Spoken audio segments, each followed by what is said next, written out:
So you want to know about what I did over at Public Access, right?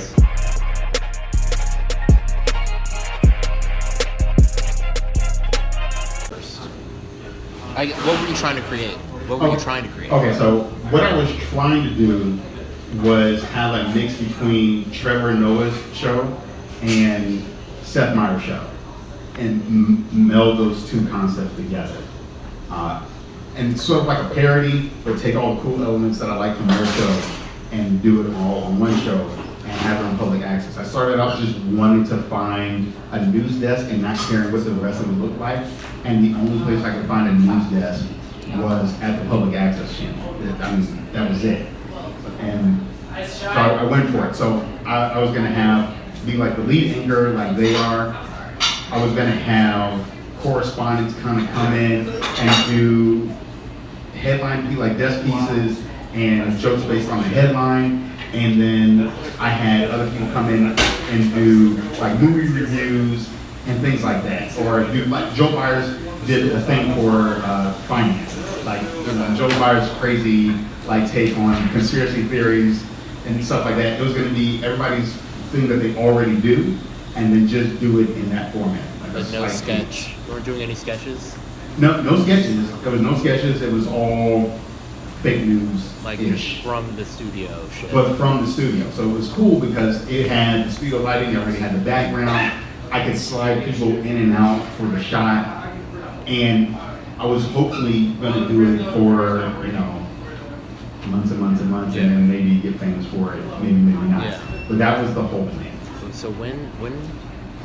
This was, so it's 2019 now, so this was 2017, I think. So basically summer of 2017 is when I tried to put this together. So it's kind of like Larry Wilmore, because like they never did sketches. Right, okay, so yeah, like a little bit like Larry Wilmore, but not as serious. Like Larry Wilmore got into like real topics, and we never got into any real topics. This was just to be a goof and have fun with it. Yeah. So you're just doing it for fun though? I was doing it for fun and hopefully to get, a little, like someone, I wanted to do it like those two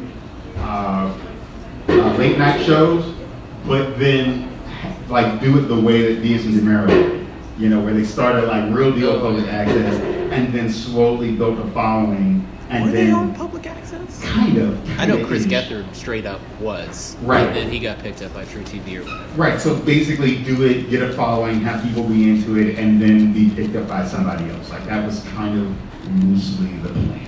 Or you could have taken over Conan. You could have been Black Conan. Yeah, I could have been somebody, and I didn't.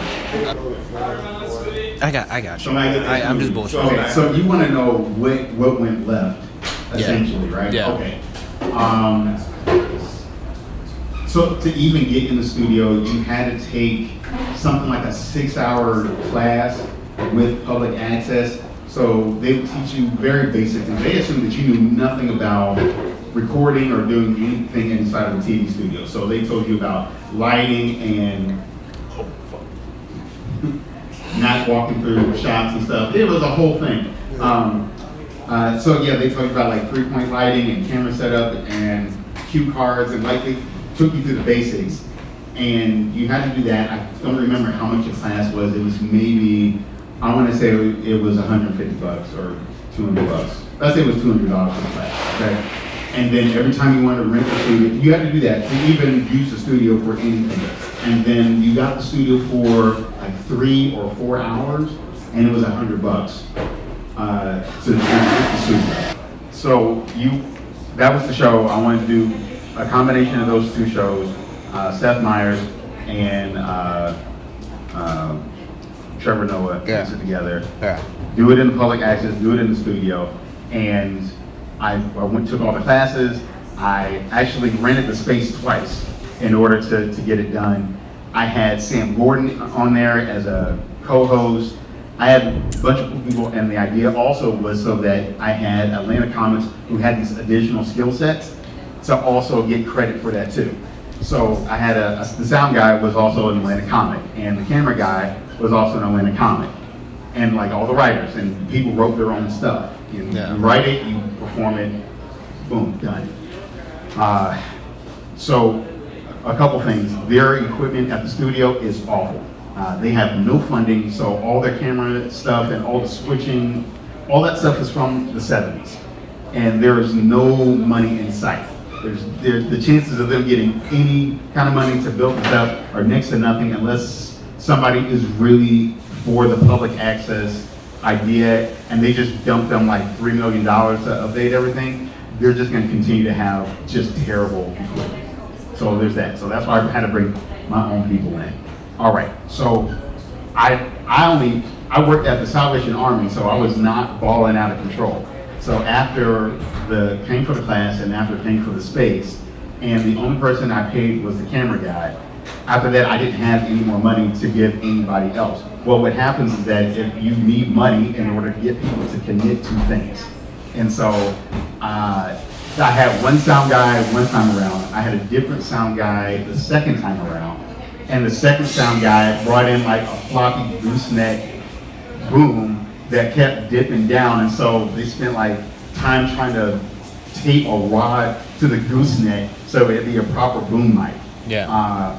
It was people, I'm explaining the camera shots that I want. I had a 3-camera setup, and the ones on the side were angled so that I was off-centered so I could add in my own over-the-shoulder graphic at the end. And somebody kept coming in and straightening the camera shot, so I was center again. I was like, this is why we have a pre-show meeting, so that you don't do this. And then they just went and did it anyway. And then at the last minute, people would call out like, oh, I can't make it. So now I go from having enough people to fill all the spots to people having to do double duty. There was, I did 2 episodes at the same time, and one of them had the guy who was doing the teleprompter. He then switched and did his bit like on the next time around. So I would rather have one person do the teleprompter the whole time so that they're consistent. There was that, and then I think the final straw for me was the studio themselves. They don't, they're not getting paid a whole lot of money either. And it's basically volunteer work, like bare minimum. It's volunteer work. So I am now, the last time I was there, I was 45 minutes late getting started because they didn't move the people who were in the studio in front of us out soon enough. So I'm like, how am I supposed to build anything without starting stuff on time? Like, that's impossible. And after that, I said, man, I don't have the money to keep putting into this. I can't get an ongoing technical group in there to do consistent work. So this was a fun experiment, and I got the shows on public access, but until I have more control over the variables, then it doesn't make sense for me to keep doing it. Yeah. So that's what happened. But you have to film in the studio to get it on? Like, was it a live thing, or could you just like make your own thing and then? You have the option to do live, but if you do live, you have to use their equipment. Yeah. So and now you're back to doing that, using their old 70s equipment. Yeah. I don't know if anybody here remembers, you can't do that on television. I don't know who's old enough for that. Okay, so it was like that. It was like that equipment from the 80s. So it was always better to do. You couldn't just bring a show. Like, you couldn't just bring a half-hour show to them. You could, but you would still have to go through your classes and stuff. So you could go through classes, develop that relationship, and then you could film it separately and then bring it to them. Because some of the stuff that people filmed was off location. Yeah. So you totally could do it. Then when I brought the show to them, there was a dude there named Mike, and there was no telling when Mike would upload it and put it out there. So you couldn't even tell people for sure, like, hey, I brought it to them on Monday, it'll be up by Friday. Yeah. Because it might not be. It might be up that Friday, it might be up that next Monday, yeah. It might be up Wednesday. It depended on when he got around to it, because Wednesday at 8, none of that. You got paid a little bit, but you still basically volunteer work. And that's what happened. Give him some weed, he'll do it on time. Fuck, bro. No, that would make it even worse. Okay. I'm trying to help you help me. Yeah. Help you. So I don't know if that telling you that it's worth it to go down that path or not. I don't know. Right. And That's a tough call. Right. In my opinion, if you can get the right technical pieces together, I'll do it myself, kind of person. Like as much as I can, I do it myself. Like I'll bring the lighting, I'll set the cameras, I'll do the editing, I'll do all that myself. That's the kind of person I normally am. Yeah. But if you have to bring other people in, bring in the fewest number of people that you absolutely need to get it done. Just keep it as simple as And then if you really want that news, like late night show kind of thing, their studio is great for that. But I would